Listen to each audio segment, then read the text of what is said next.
exiled at dawn and left to die in open desert. Aiyana gripped her trembling sister's hand, not knowing a stranger's 3 words would change her life within the hour. Behind them, the fires of the only home they had ever known burned smaller with every step. Ahead of them lay nothing but sand, distance, and the certain promise of dying alone before the next moon rose. Autumn 1874, Arizona Territory. What none of them knew yet, not Aiyana, not the elders, not the frightened girl beside her, was that within the hour, a stranger on a gray horse would halt his mount, look the escort dead in the eye, and speak 3 words that no one in that valley would ever forget. Stay until the end, because what this cowboy does when the whole town turns against him is the kind of thing people still talk about years later. The morning had started like any other, except that it hadn't, not really, not since the sun came up gray instead of gold. And the women of the village stopped meeting Aiyana's eyes. She had felt it in her chest before she understood it in her mind. That particular hollow dread that comes before a verdict is spoken aloud, the way animals go still before a storm breaks. She had dressed her sister Maylie in the warmest blanket they owned, though it was not cold yet because some instinct older than reason told her they would need it. She had not been wrong. The council fire had been built high that morning, higher than it needed to be for the number of people gathered, and Aiyana understood that too. A fire built tall is a fire built for witnesses. The elders sat in their half-circle, 5 men whose faces she had known since she was a child, men who had eaten at her father's table, men who had danced at her wedding. Now they looked at her the way strangers look at a stray dog that has wandered too close to a cook fire, deciding whether it deserves kindness or a stone. Her husband, Nanton, had been dead 4 months. He had died the way good men sometimes die in that country, trying to pull a drowning boy from a flash flood that came down out of the mountains with no warning at all, a wall of brown water where a dry wash had been an hour before. He had gotten the boy to the bank. He had not gotten himself there. The tribe had mourned him for exactly 11 days, and on the 12th day a rumor began, quiet at first, then louder, that Nanton's spirit had not died bravely, but had been marked, cursed, unlucky, and that his widow now carried that same ill fortune inside her. Grief, Aiyana had learned, does not protect you from cruelty. Sometimes it invites it. Chatto, the eldest of the council, wore the same flat, ceremonial calm that had once read her marriage blessing over the fire. Now it read her banishment instead. You have brought sorrow into this village since the flood took your husband, he began. The hunts have failed. The rains have not come when they should. The old ones say a widow who does not remarry within 1 season carries her husband's death forward into the living. We cannot carry it any longer. Aiyana did not lower her eyes, though every instinct told her that defiance in front of the council was its own kind of danger. Her voice did not shake, though her hands, hidden in the folds of her dress, were shaking badly enough that she had laced her fingers together to hide it. My husband died saving a child of this village. He was not cursed. He was brave. If bravery is now punished among us, then I do not know what we have become. No one answered her. That silence was its own answer. Somewhere behind the circle, a dog barked twice and went quiet, as though even the animals of the village understood that something irreversible was about to be spoken into the world. Beside her, 15-year-old Maylie had begun to cry without sound, tears sliding down a face that still had a child's roundness to it, though her eyes had already learned an adult's fear. Maylie was not even truly a widow. She was Nantan's younger sister, orphaned twice over, once by her parents' sickness, years before, and now again by this. But the council had decided that a girl with no husband and no father, and a sister already marked as ill-omened, 2 women, unmarried, unprotected, blamed for a drought. Neither of them had caused. It was easier. Aiyana understood with a bitterness that tasted like copper in her throat, to banish 2 women, than to admit the rains simply had not come. "You will leave before high sun." Chatto's voice did not rise, did not soften. "You will take what you can carry. You will not return to this village. This is the council's word, and it is final. There was no ceremony to it beyond that. No blessing, no farewell, no final embrace from the women who had once called Aiyana sister of the heart." A few faces in the crowd looked pained, looked as though they wanted to step forward, and every one of them stayed where they stood because stepping forward meant standing against the council, and no one in that village had food enough or courage enough to spare for a fight that was not their own.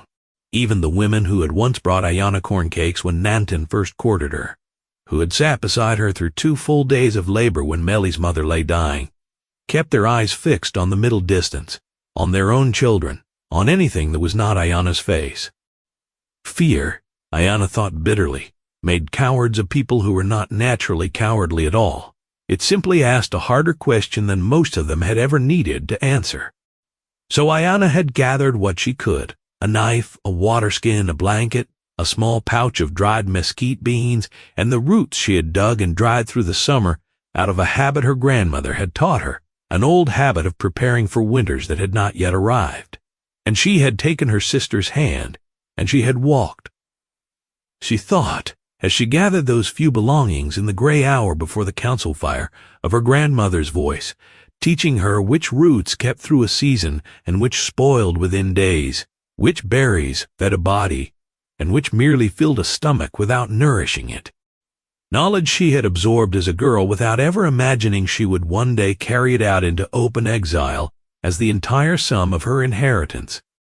It struck her, folding the last of the dried mesquite into a worn cloth, that the tribe was casting out the very knowledge that had once kept it alive through hard winters, discarding it along with the women who carried it, as though wisdom itself became worthless the moment it was inconvenient to remember.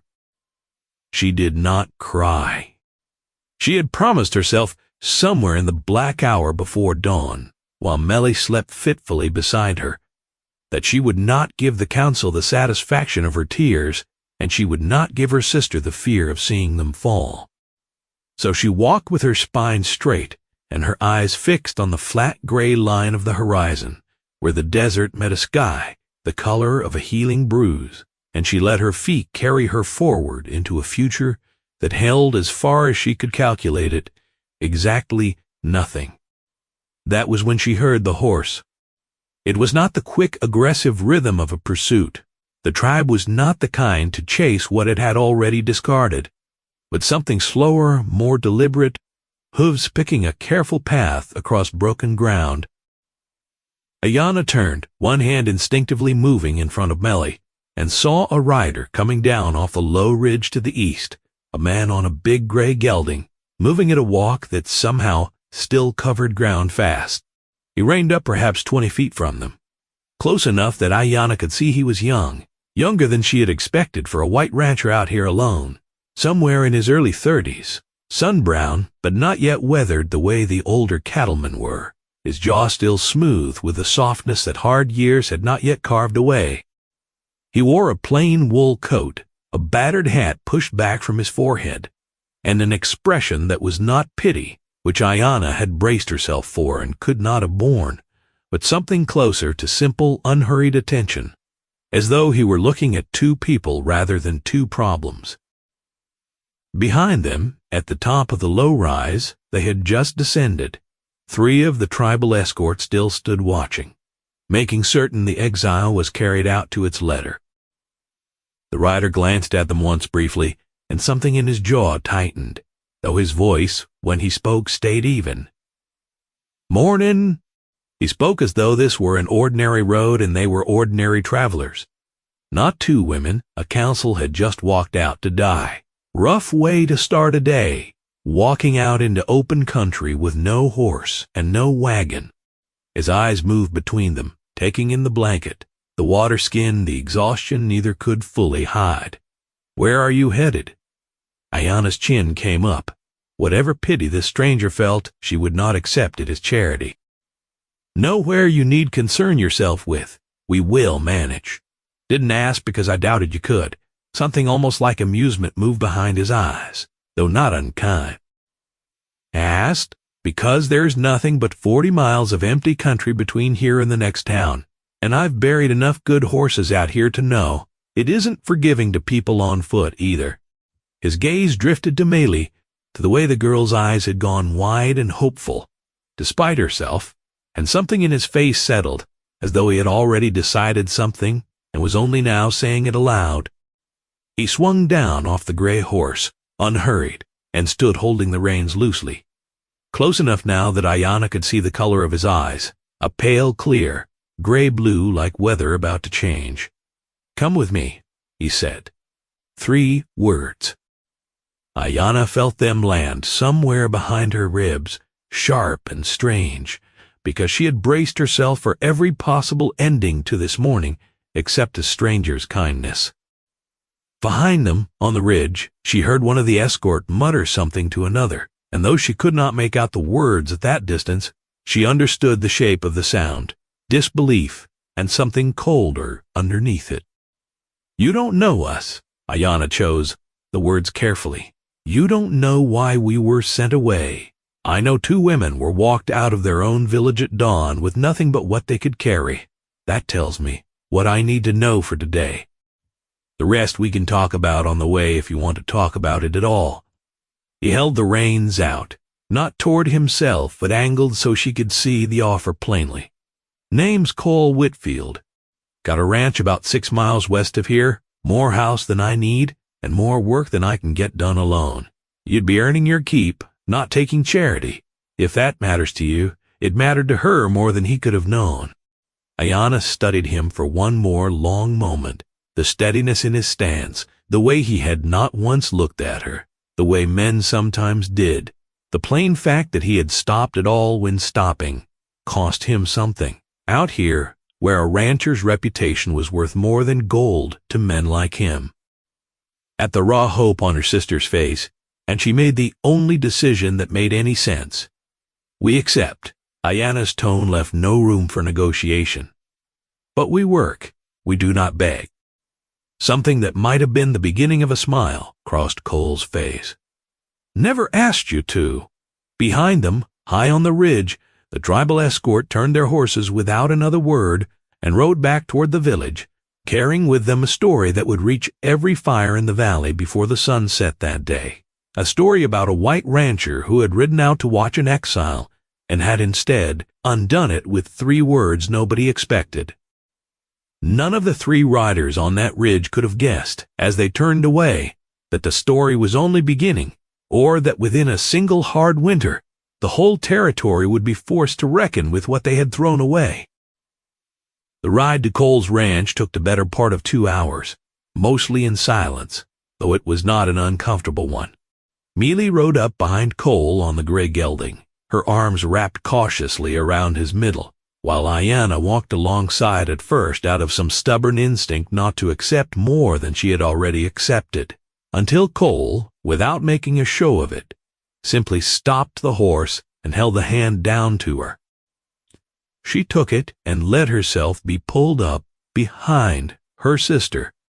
They passed through country Aiyana had never seen this closely, though she had looked at these same distant hills her whole life from the far side of the valley, dry washes lined with palo verde, a long red mesa standing alone against the sky, a hawk circling patient over a stretch of open grass.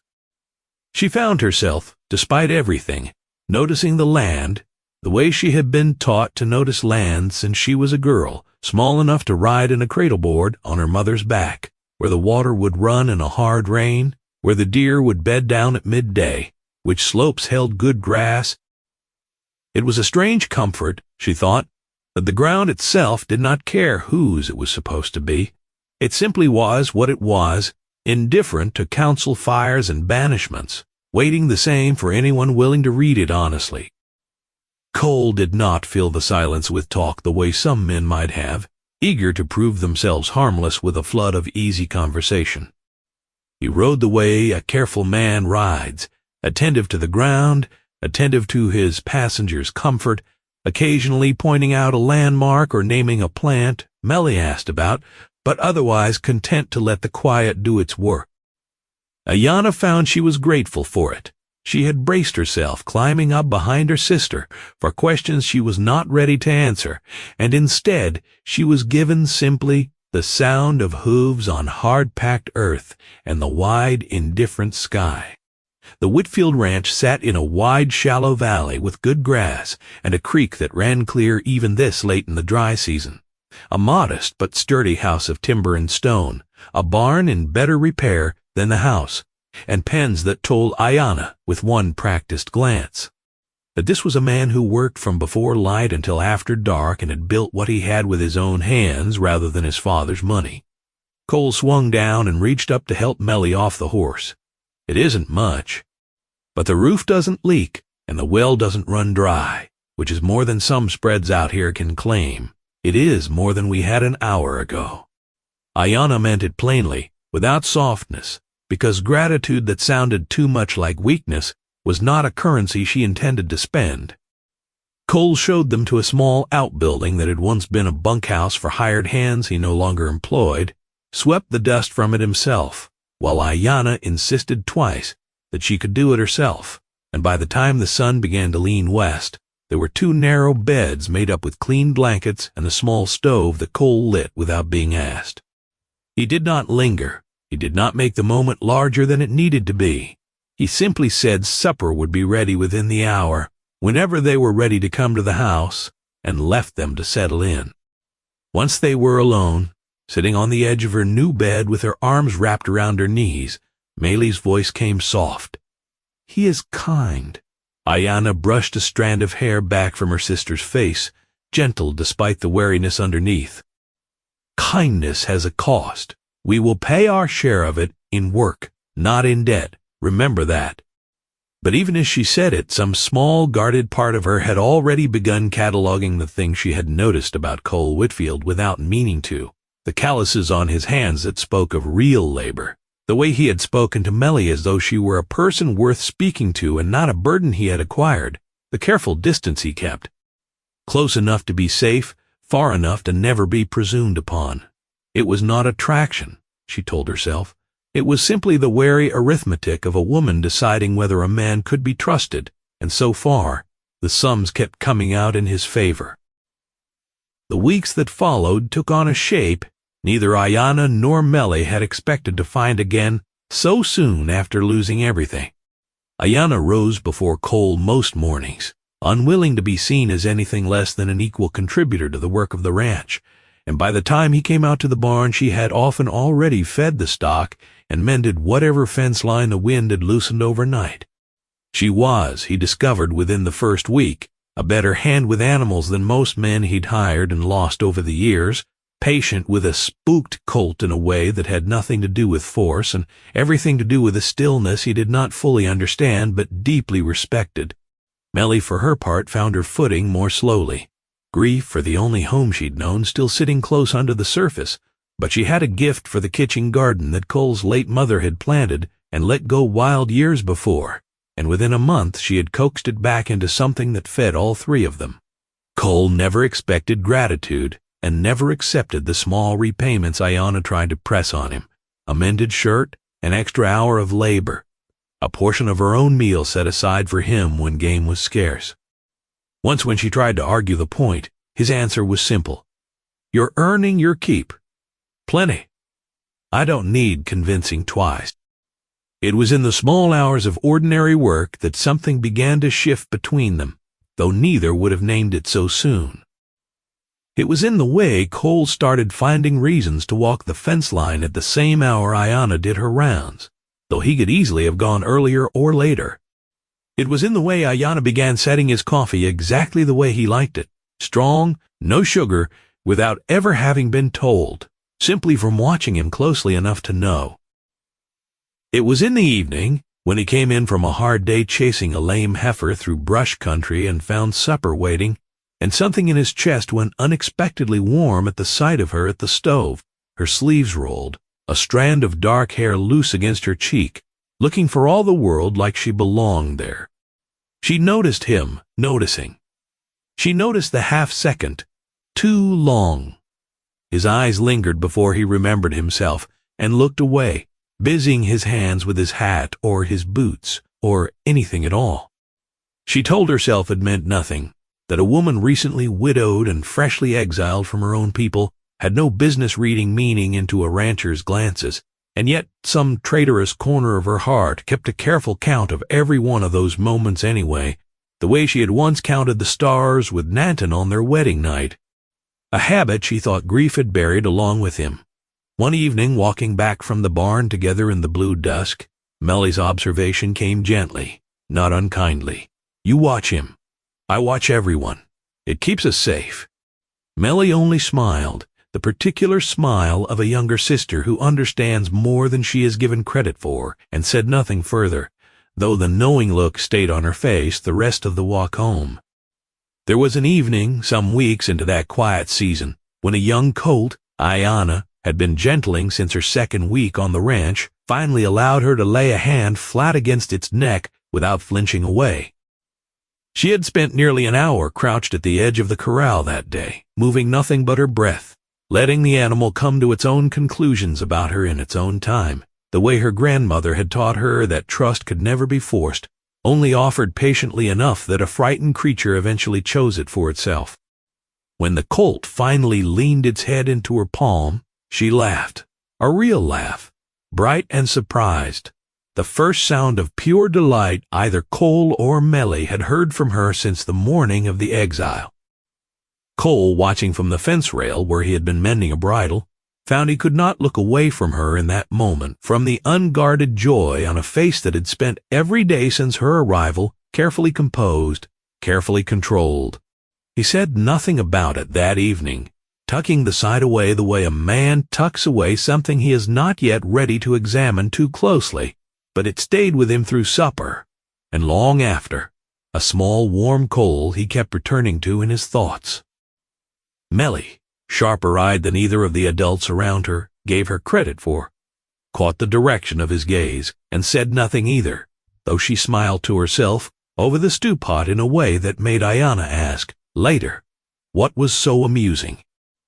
Mellie only shook her head and said it was nothing, though the smile did not fully leave her face for the rest of the evening. It could not last, of course, this quiet season of small kindnesses uninterrupted by the world beyond the ranch's boundaries, because the world beyond the ranch had already begun to talk. Travel's fast in cattle country, faster still when the word concerns a bachelor rancher and two Apache women living under his roof, and by the time the leaves had begun to turn on the cottonwoods along the creek, there was scarcely a homestead within 20 miles that had not heard some version of the story. Cole felt the change first at the Mercantile in the small town of Larkspur Crossing, where he'd gone for supplies he could have sent a hand for if he'd had a hand left, willing to work under the cloud of gossip that now hung over his name. Silas Vance was waiting for him there, or near enough to it that Aiyana, had she witnessed it, would not have believed it accidental. Vance owned the largest spread in the valley, ran more cattle than any three of his neighbors combined, and sat on the town council with the easy authority of a man who had never once in his life been told no, and meant to keep it that way. Vance's tone was that of a man greeting an equal, while making it clear he did not consider the greeting sincere. Whitfield, been meaning to have a word. Cole set a sack of flour on the counter without looking up. "Here I am. Word around the valley is you've taken in a pair of Apache widows, living out at your place, working your land." Vance let the words sit there a moment, watching for a reaction Cole was careful not to give him. Man in your position, young, unmarried, land worth something, can't afford to be careless with his reputation. People talk. People remember. People are welcome to talk. I've got work to get back to. Cole's tone stayed even. The false warmth in Vance's voice was, if anything, worse than open hostility would have been. "I'm not saying this to trouble you, son. I'm saying it because a man's word is his worth out here, and once it's spent, it's spent.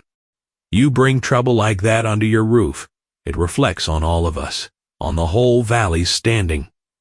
Cole finally looked up, and something in his gray-blue eyes had gone cold and flat in a way few men in Larkspur Crossing had seen before. Those two women pulled a lame heifer out of a bog with their bare hands 3 weeks back and saved me $400 I couldn't afford to lose. They've done more honest work on my land in a month than half the hired men I've had through here in 5 years. He shouldered the flour sack. I care more about doing what is right than I care what it costs me at your card table, Vance. Good day. He did not raise his voice. He did not need to. The men gathered near the counter had already gone quiet, and the story of what Cole Whitfield said to Silas Vance in the Larkspur Mercantile would travel just as fast as the gossip that had prompted it, though it would take longer for its meaning to sink in. He did not tell Aiyana about the encounter, not directly, hoping to spare her the weight of it, but she had her own sources, a supply run of her own the following week, where the storekeeper's wife had been too pointed in her politeness, too careful in her distance, for Aiyana not to understand exactly what had shifted in the town's estimation of her. She came home quieter than usual that evening, and it was Malai, watching her sister's face over the fire, who finally asked what was wrong. When Malai finally pressed her to explain the quiet, Aiyana only said, "We are becoming a cost to him. Every day we stay, his name is spoken with less respect in that town. I have seen what it costs a man to be spoken of that way. I will not let it be spoken of, Cole, because of us." That night after Malai had gone to sleep, Aiyana found Cole out by the corral, checking a rail that did not particularly need checking, and she understood, standing there in the cold, clean dark, that he had likely come out for the same reason she had, to have somewhere to sit with the weight of the day that wasn't inside 4 walls. Without preamble, because pretending otherwise felt like a smaller kind of lie she did not want between them. "I heard what happened in town with Vance. Cole didn't turn right away. It's nothing you need to carry. It is exactly mine to carry." Aiyana held her ground. "You have given us shelter and asked for nothing in return but honest work, and in exchange, your neighbor's question, your judgment, your reputation, your standing in this valley. Mess, maybe we should go. Malai and I could find work further south, somewhere no one knows our names or the council's reasons. The rumors would stop the moment we were gone." Cole turned to face her then, and in the moonlight she could see something in his expression that was not quite anger and not quite sorrow, but some third thing, older and steadier than either. Cole took a step closer, close enough that she had to tilt her chin to hold his gaze, though she did not look away. "When everyone else turned away, I made a choice. That choice doesn't come with an expiration on it, just because a man like Vance doesn't approve of who I let sit at my table. You are not a burden. You are family. Family isn't something I hand back because it got expensive." Aiyana's breath caught somewhere in her chest, and for one long moment neither of them spoke. The only sound the wind moving through the dry grass and the distant, contented shifting of cattle settling for the night. She had not been called family by anyone in 4 months, not since the council fire had burned high and her own people had unmade her from their circle with a handful of words. To hear it now, from a man who owed her nothing and had every practical reason to send her away, undid something in her chest that she had kept carefully, deliberately locked since the morning of her exile. Warmth broke through the careful reserve she had worn, like armor, since the day they met. "You are a stubborn man, Cole Whitfield." I've been told, for the first time in weeks, something like a real smile reached his eyes.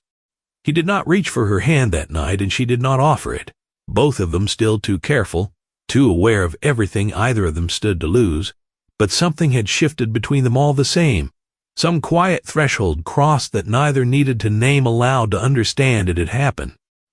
If a story like Aiyana's is worth more of your evenings, tap join beside the channel name and become a member. It costs less than a cup of coffee, and it keeps stories like this one coming.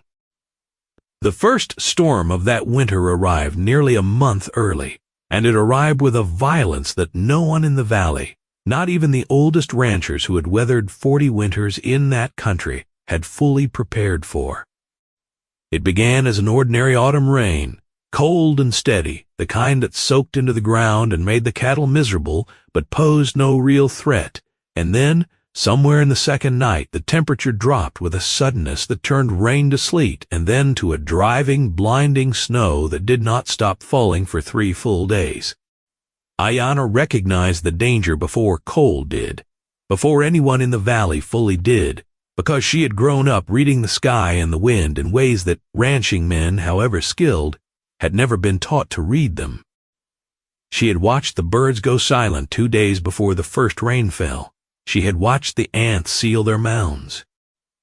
She had felt, in the particular stillness of the air, the morning before the storm turned, an old warning her grandmother had once given her about winters that came like thieves, taking everyone by surprise except those who had learned to listen. There was a stillness in the light itself that morning, a particular flatness to the shadows beneath the cottonwoods that her grandmother had once described as the sky holding its breath before it broke.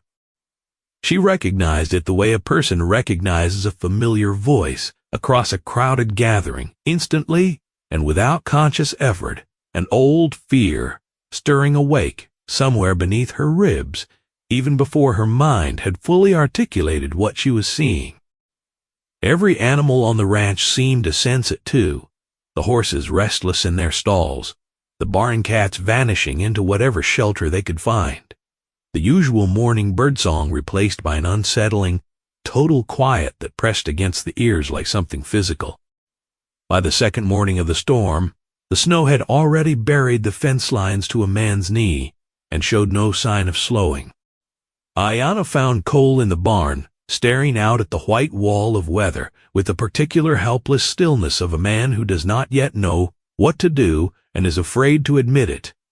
We must move the herd to the low canyon before nightfall. The open range will kill them. The canyon walls will break the wind. Cole, who had lost 11 head of cattle in a bad winter 3 years before and still carried the weight of that loss like a debt, did not hesitate to trust her. Together with Melly, the 3 of them spent the better part of 2 brutal days driving the herd through blinding snow into the shelter of the low canyon Aiyana had identified, a task that would have been impossible for Cole alone, and that saved, by his own later count, the greater part of his herd. The work was brutal in a way none of them had fully anticipated. Cole's fingers went numb inside his gloves within the first hour, and more than once he lost sight of Melly entirely in the whiteout, his heart lurching each time until her small shape reappeared out of the snow, driving a straggling calf back toward the others. Aiyana moved through the storm as though she had some private understanding with it, reading the wind shifts before they came, calling out course corrections that made no obvious sense, until the herd crested a rise and the canyon's mouth appeared exactly where she had said it would. By the time the last of the cattle were pushed into the canyon's shelter, all 3 of them were half frozen, coughing, barely able to feel their own hands, and Cole found himself looking at Aiyana with something that had moved past gratitude into something closer to awe.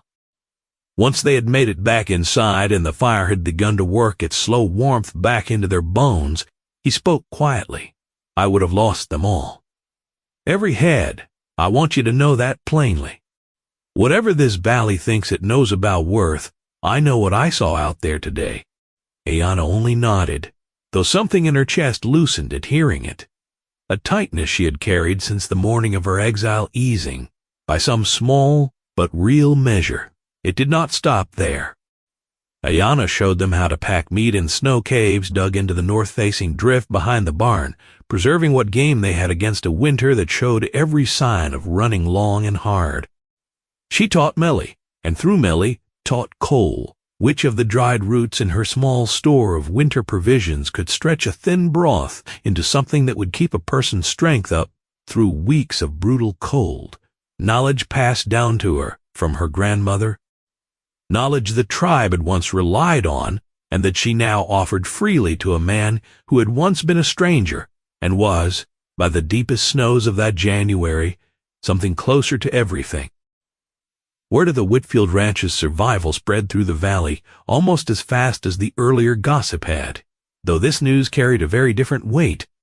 Ranch after ranch found itself buried, herds scattered and freezing in open country, stores running perilously short as the snow kept coming, and the roads to town became impassable for weeks at a stretch.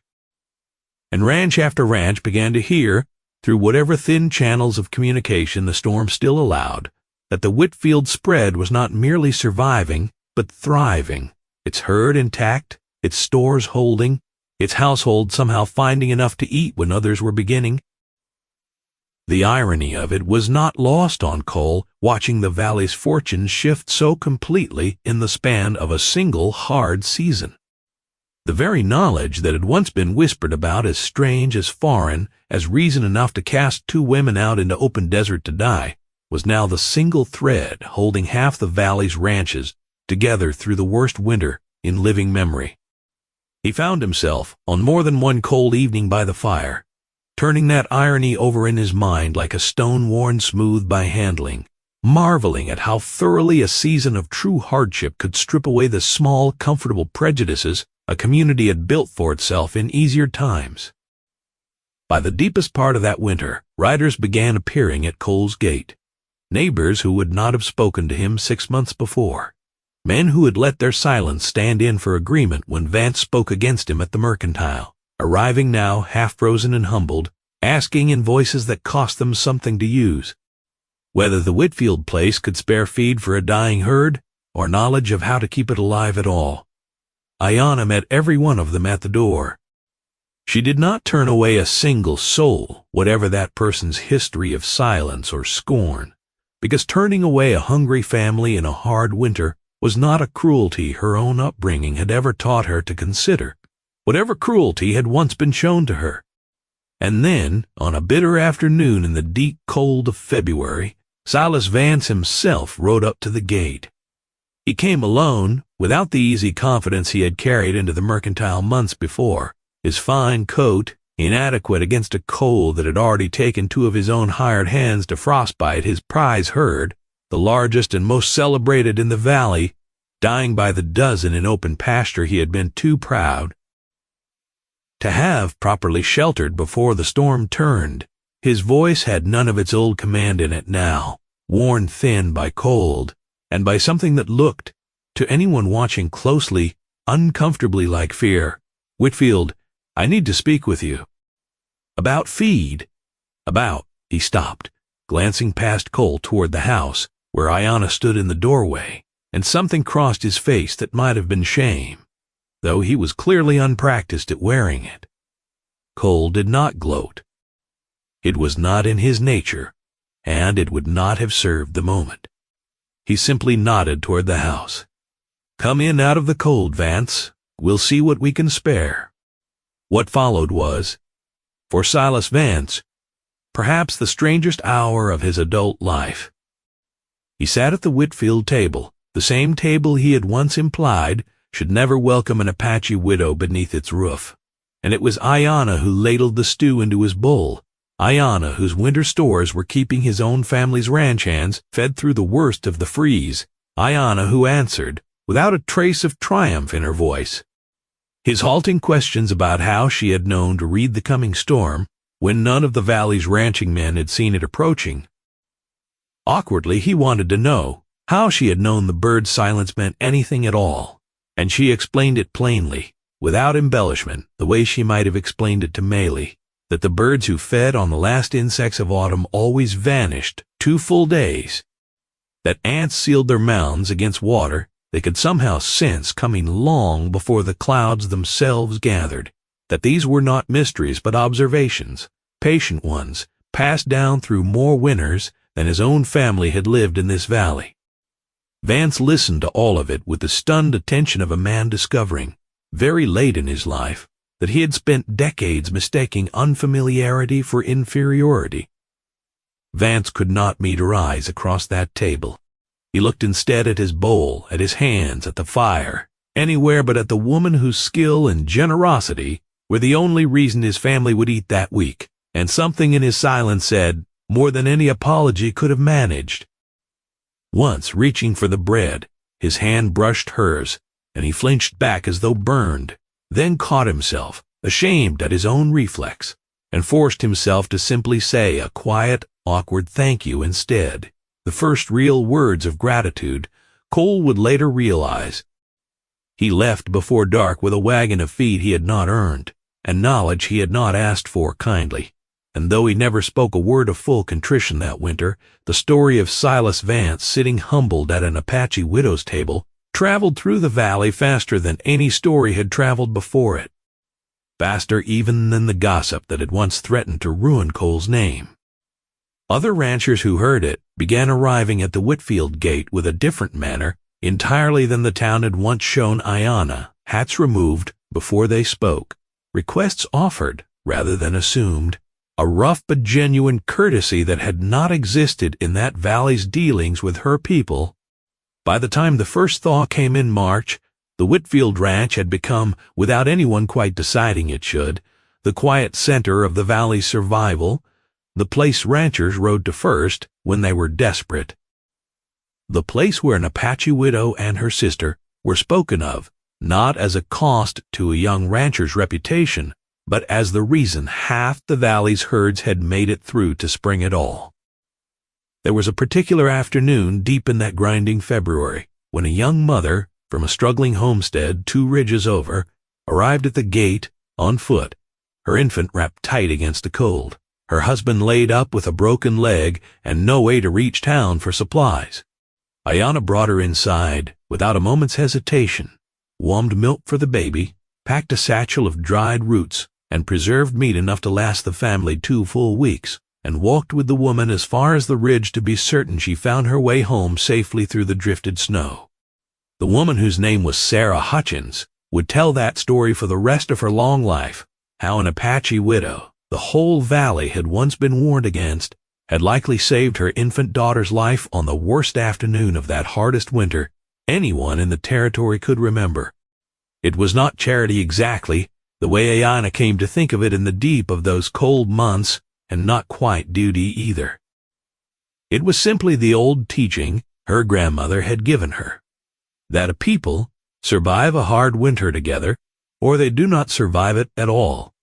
That hoarding warmth while a neighbor freezes is its own kind of curse, far worse than any the council had once tried to lay upon her. She found, doing this work night after night, that something in her had begun to heal that she had not even fully realized was broken. The wound of being told by her own people that she was a burden rather than a resource, that her hands were more suited to grief than to giving.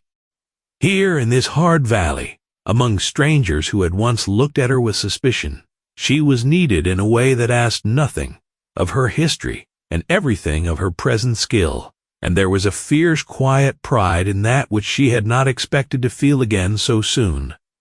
Millie, too, found her own place in that long winter, riding out with supplies when the weather allowed, learning from her older sister the particular calculus of who needed help most urgently and who could wait another day, growing in those hard months from a frightened girl into someone the valley's families had begun, without quite realizing it, to trust and rely upon in her own right. By late February, the 2 sisters had become, without any formal title or recognition, something like the valley's own quiet physicians of survival, consulted not only on matters of food and shelter, but on the small daily mysteries of a hard winter that ranching families raised on entirely different traditions had never learned to read. Which creek crossings would hold the weight of a laden wagon, and which would crack beneath it? Which stands of timber-sheltered game when the open range offered none? How to coax warmth from a damp woodpile when dry kindling had run out weeks before. None of it was owed to the valley, and both sisters knew it, and yet they gave it freely anyway, because the alternative, watching neighbors, however unkind those neighbors had once been, suffer and starve within sight of a home that had more than enough to share, was simply not a cruelty either of them was capable of choosing. Spring arrived slowly that year, reluctant after so hard a winter, the snowmelt swelling the creek and turning the low pastures agreeing, so vivid it seemed almost defiant against the gray months that had come before. It was in the first full week of true spring warmth that a small party of riders appeared on the ridge above the Whitfield ranch, riders Aiyana recognized before they had come close enough for their faces to be clear, recognized by the particular way they sat their horses, by a silhouette against the sky that had once meant home to her, more completely than any other sight in the world. Chatto rode at the front of them, older than she remembered him, the winter having carved new lines into a face that had once read her banishment with such flat certainty. Behind him rode two more of the council, and behind him, unexpectedly, a handful of women Aiyana had once called sisters, women who had stood silent the morning of the exile and now looked at her with expressions she could not immediately name. Cole came to stand beside her as the party approached, close enough that she could feel the quiet solidity of him at her shoulder, not stepping in front of her, not speaking for her, simply present the way he had been present since the morning he had first said 3 words to a woman he did not yet know.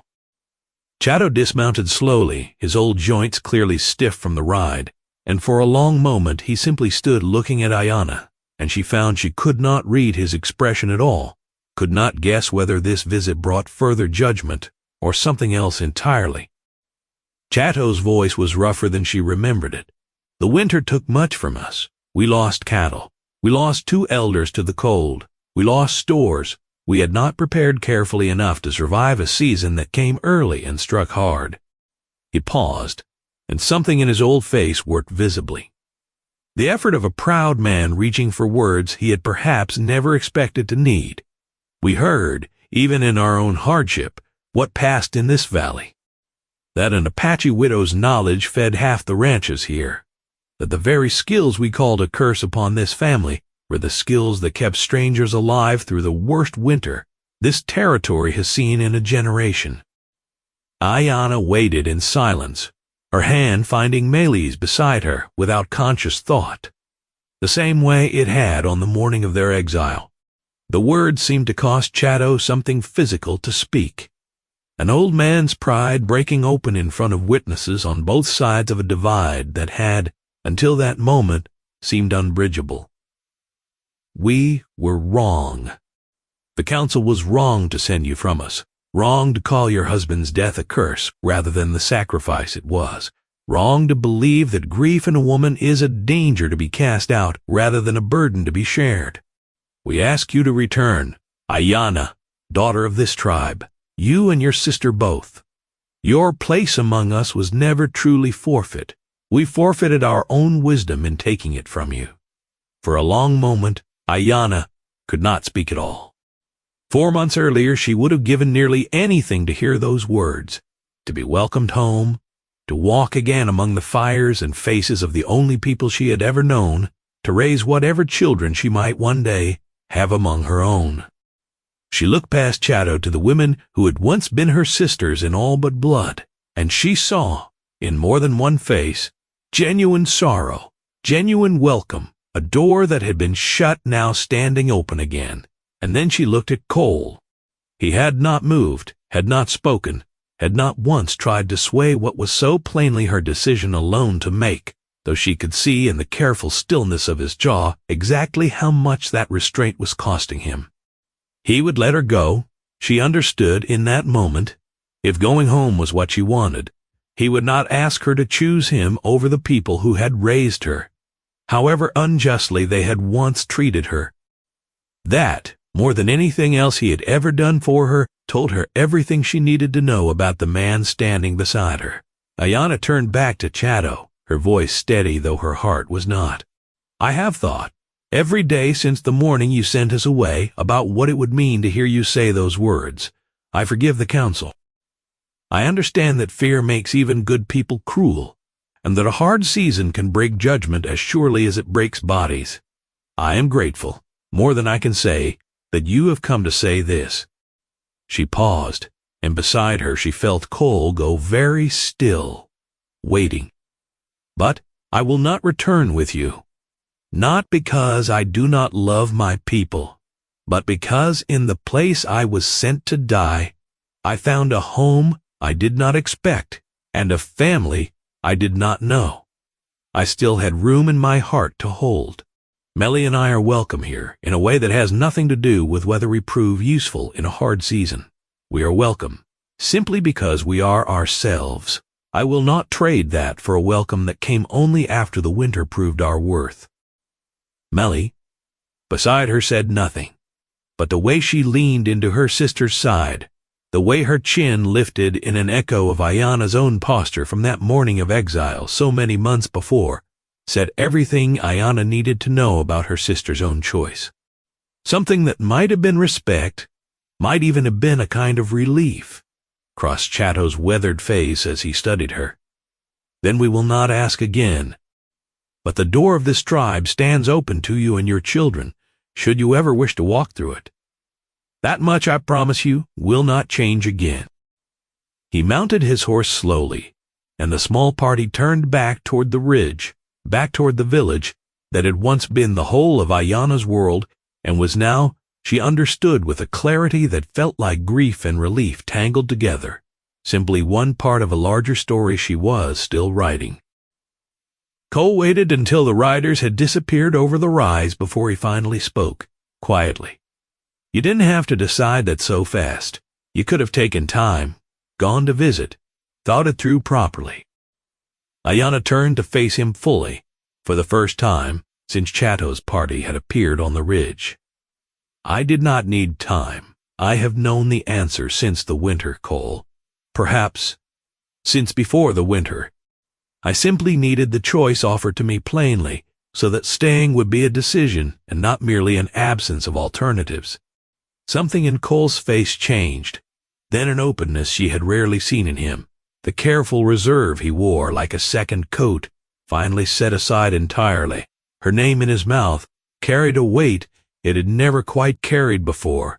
Aiyana, I've been turning something over since the deep of winter, since the night Vance sat at our table and couldn't meet your eyes, since long before that, if I'm honest with myself. I didn't say it because I didn't want you choosing this ranch, choosing me, out of gratitude or obligation. I needed you to be free to leave first, truly free. He reached into his coat and drew out a small, plain band of silver, unadorned, clearly not bought but made, likely by his own hands in some quiet hour she had never witnessed. I'm not a man of many words, and I won't pretend this ranch or this life is an easy one, but I know I don't want to build whatever comes next without you standing beside me building it too. Aiyana, will you marry me? For a long moment, the only sound was the creek running high with snowmelt and the wind moving soft through new spring grass, and Aiyana found herself thinking, unexpectedly, of her grandmother's old teaching about winters that come like thieves. How sometimes the hardest season of a life turns out, against every reasonable expectation, to be the one that reveals what was truly worth keeping. The word came without hesitation, without the careful weighing she had once brought to every decision since the morning of her exile. Yes, yes, Cole Whitfield, I will marry you.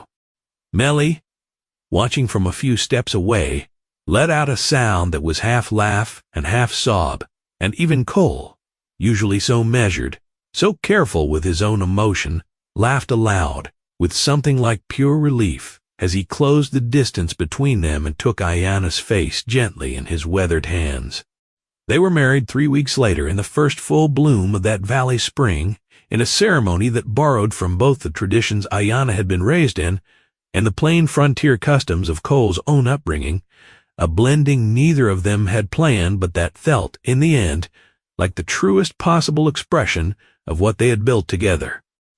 The ceremony was held at dawn deliberately, at Aiyana's own quiet request, though she never fully explained to Cole why the hour mattered so much to her until the morning itself. Simply put, she wanted this new beginning to happen at the same hour her old life had ended, so that dawn might belong to her again instead of to grief. Melly stood beside her sister throughout, no longer merely a girl saved from exile, but a young woman who had found in that hard valley a home entirely her own. She wore, At Aiyana's insistence, a dress she had sewn herself from cloth, traded fairly and honestly at the very Mercantile where Cole had once faced down Silas Vance, a small private victory neither sister needed to speak aloud to understand. Neighbors who had once crossed the street rather than acknowledge the Whitfield ranch came now to celebrate at it, filling the yard with wagons and wildflowers gathered from the greening hills, including, in a gesture that surprised the whole valley nearly as much as it surprised Cole, Silas Vance himself, who rode up with a wedding gift of prize breeding stock and words of congratulation that, however stiffly delivered, were unmistakably sincere. He stood near the back of the gathering through most of the ceremony, watching with an expression the valley had rarely seen on his face before, something that looked, if anyone had cared to study it closely, remarkably like humility, finally settling into a man who had spent a lifetime avoiding it. When the ceremony ended, and the small gathered crowd began to disperse into the golden late afternoon, Aiyana stood for a moment at the edge of the yard, looking out at the valley that had first cast her out, and then through the strangest and hardest of seasons, welcomed her back on entirely different terms. The desert she had once walked into, expecting to die, and now stretched gold and green and endless before her, not a grave after all, but simply the beginning of everything that had come next. She thought, in that quiet golden moment, of every version of this day she might have imagined back on the morning of her exile, that within a single turning of the seasons she would stand married, respected, and whole again in a valley that had once wanted nothing more than to see her disappear. None of those imagined futures, however hopeful, could have matched the particular hard-won truth of the one she was actually living now, a truth built not on luck or rescue alone, but on her own knowledge, her own labor, and a stubborn rancher's refusal to let a cruel morning have the final word. One more thing before we finish. If Aiyana's story moved you tonight, tap join beside the channel name and become a member, a small step that makes a real difference and keeps this channel telling stories that matter. Years later, when Aiyana and Cole's own children asked how their parents had come to be married, it was never the wedding itself that either of them described first. It was always the morning on the desert road, the 3 words spoken by a stranger who had chosen, against every easy convenience of looking away, to stop his horse and do what was right. It was the winter that had asked everything of them and given back in return a valley's grudging, humbled respect. It was the choice Aiyana had made, freely, with the whole world open to her, to stay not because she had nowhere else to go, but because she had found at last exactly where she belonged. The Whitfield Ranch stood for decades after that hard winter, its herds among the finest in the territory, its gate never once closed to a stranger in need, its table always set with room enough for one more.